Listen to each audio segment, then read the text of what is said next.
Hello and welcome to another episode of Frugal Finance. Today we're just going to quickly look at a couple of comments and some feedback I've had on the video to do with finding property and below market deals and analysing them, and so about whether now is the right time to buy property with the pending doom and the stamp duty coming to an end and all the various naysayers and issues that might come along in 2021.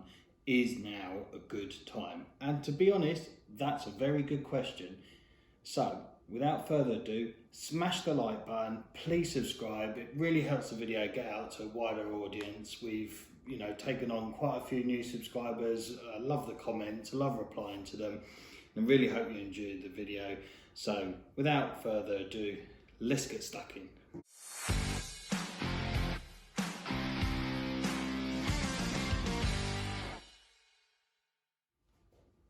So is now the right time to buy property?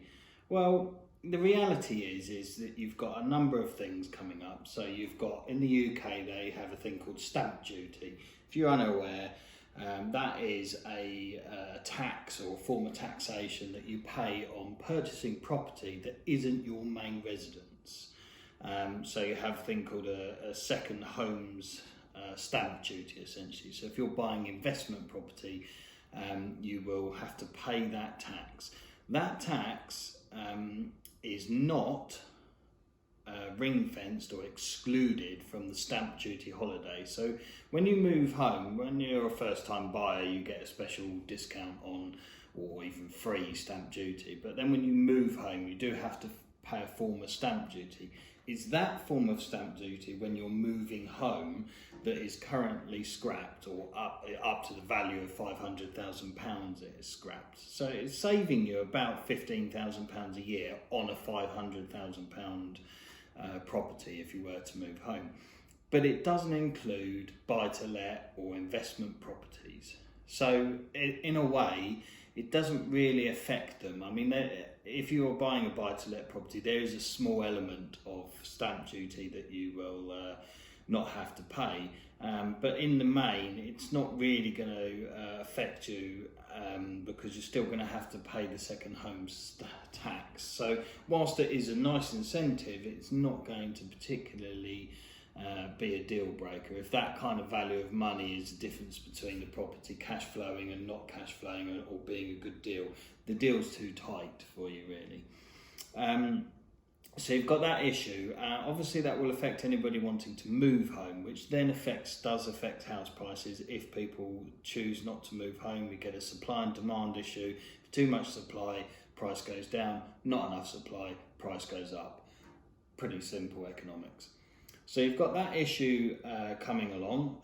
You've also got the end of the furlough scheme, the uncertainty of 2021 as we go through the year. Will the vaccine really make a difference quick enough in 2021, or we're going to have to wait till 2022 before we start to see those impacts and those kind of restrictions lifted? So there are a number of things coming up.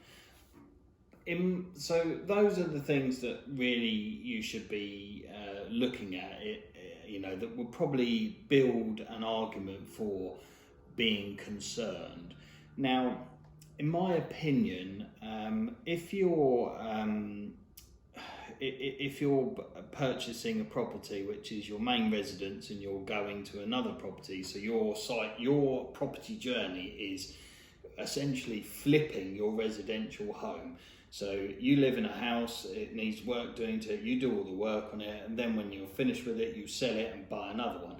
You don't have to pay capital gains tax, you don't have to pay the second home stamp duty tax. So that is a different calculation for that person. Obviously the end of the stamp duty holiday is going to affect that type of structure if that's what sort of property business that you are in. But I believe those people will still carry on going. They've probably purchased a reasonable deal of late, whether that be before 2020 or during 2020. So there'll be a bit of time, generally speaking, for them to kind of refurbish the property, and then obviously then they would seek to move on. And generally that type of person has other work, of whether you're employed or if you're a builder doing that, you've got other contracts going on. So that person, I don't see it affecting too much. And then you've got the person that comes along and buys property, does it up and then sells it. So they will have to pay some tax on the capital gains, flipping properties essentially. If that's your sole line of business, I probably would be a bit cautious with that, because obviously you're buying property, and unless you're getting a really good below the market value, you're going to have to be a bit careful, because if prices do go down, even if only it's in the immediate future for a short period, that's going to hamper your ability to sell that property. So what you need to be looking for, if you are that person doing flips, is that does your property you're buying have several exit strategies? So could you convert it into flats if you're buying a house? Could you rent out the property? Is there commercial use? Could you convert any of the commercial into residential? Is it, you want to be looking for more than just I'm buying it and refurbishing it and selling it on, because if there's not enough meat in the deal, then you might come a bit unstuck if property prices come down, or if the market is stagnant. So even if the prices stay the same, but then mortgage products are difficult to get hold of, people are not buying, so there's a supply and demand issue. You really want to make sure you've got alternative strategies. If you're the standard buy-to-let landlord, to some degree, obviously you want to be looking for below market value properties. You want to be trying to use the BRRR method, buy, refurbish, rent, refinance, repeat. You want to be trying to do that. But what I would say is that to some degree, if you buy a property, let's say it's a house and it's £100,000 and it goes down by 10% next year, this year, whenever. So it's now only worth £90,000. So the reality is, if that happens, your only real concern is that if you're going to sell the property, because obviously you bought it for 100,000, now you can only sell it for 90,000, so you've lost 10 grand.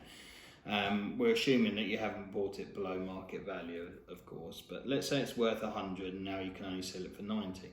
Well, it's only relevant if you want to sell the property. If you're going to rent it out and your strategy is to basically buy and hold the property and rent it out long term, then to some degree it doesn't really matter that it's gone down. If your house that you live in right now went down in value, would you sell it? I mean, it's not the same kind of attitude that people have to the stock market. Shouldn't really be carried over to the housing market. So it's quite, so you see in the news, obviously especially back in March, that when stock prices fall, people tend to panic and sell, and it's because you can physically see the amount going down, and that's quite scary. But if someone stood outside your house shouting the value of your house at you every 2 seconds, it probably would make you want to try and sell it, but you can't sell it quickly. Because obviously it's a large asset and you have to find a purchaser for it and so on, unlike stocks and shares. So the man standing outside your house shouting the value of it will never really exist, and you shouldn't worry about that too much. Yes, it's not nice to be negative equity and owe more than your property's actually worth, but if you just stay tight and let it recover, it will go back up in value. Historically, it will go back up in value significantly. Yes, it may hamper you from doing other deals and the rest of it at that moment in time, but if your strategy is to buy and hold, I wouldn't worry too much about it. Obviously, you want to be buying below market value to protect yourself from a potential drop. So don't go buying new build or at a market rate property, because if it goes down, then obviously you will be in that boat where you may owe more money than it is worth. So you've got this kind of difficult juggling act of trying to find below market value and not panicking if you're a buy-to-let landlord. So that's kind of my views on things. Obviously, the question is, if we go back to that, is now the right time? Now, it will depend, on your personal position, but to some degree, what kind of strategy you're looking at. And I feel personally, and I can't give you advice, you need to seek your own advice, and I'm not FCA registered, so if you are concerned about this or you need guidance, you should go and see somebody, a professional, an accountant or mortgage broker, and they will advise you on your best strategy. But in my opinion, probably, for what it's worth, the BRR method is probably the safest at the moment. Buy below market value, refurbish, refinance, that kind of stuff. If you can't refinance, then it's not the end of the world, because you've bought below market value and your equity is stuck inside the property at that moment in time. So I think that's my opinion on it. Obviously, I'm sure there'll be lots of opinions in the comments about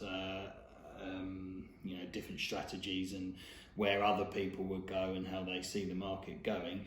And I don't think there's any harm in waiting, but the old mantra saying of time in the market is better than timing the market is probably something that you should consider, in terms of if you wait too long and you're waiting for the bottom of the market, you might find that you miss out on that dip and maybe a few good deals out there.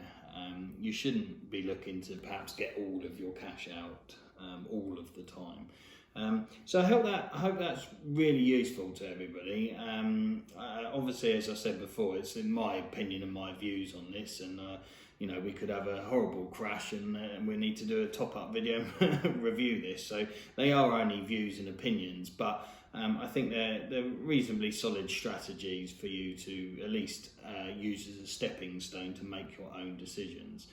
So if you like the video, please do subscribe, hit the like button below. It helps the video get out to a wider audience, and I noticed that the ones that have got the most participation on below, like buttons, all that kind of stuff, they are the ones that have the most views and get most audience interaction, and YouTube obviously show those videos or pump those videos to a new audience, so then we can have more comments, I can get more ideas and hopefully give back to you in the form of doing videos and giving my knowledge for what it's worth. Hopefully you accept or enjoy the information that I'm giving you.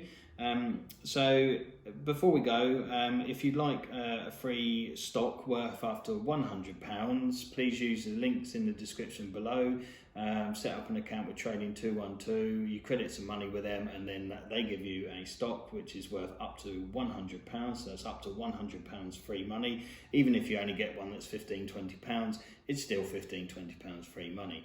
And then on top of that, there is also the same offer, but up to £200 with Freetrade. Click on their link below, sign up for an account with them, and credit money, and you will get a share valued up to £200. The difference between the two companies is one charges for ISA and the other one doesn't charge for ISA. There's plenty of videos if you want to have a look back through my playlists to do with ISAs and stocks and shares and all that kind of stuff. So please do go and check those out. So with that said, please don't forget to smash the like button, subscribe to the channel, and I'll see you next time.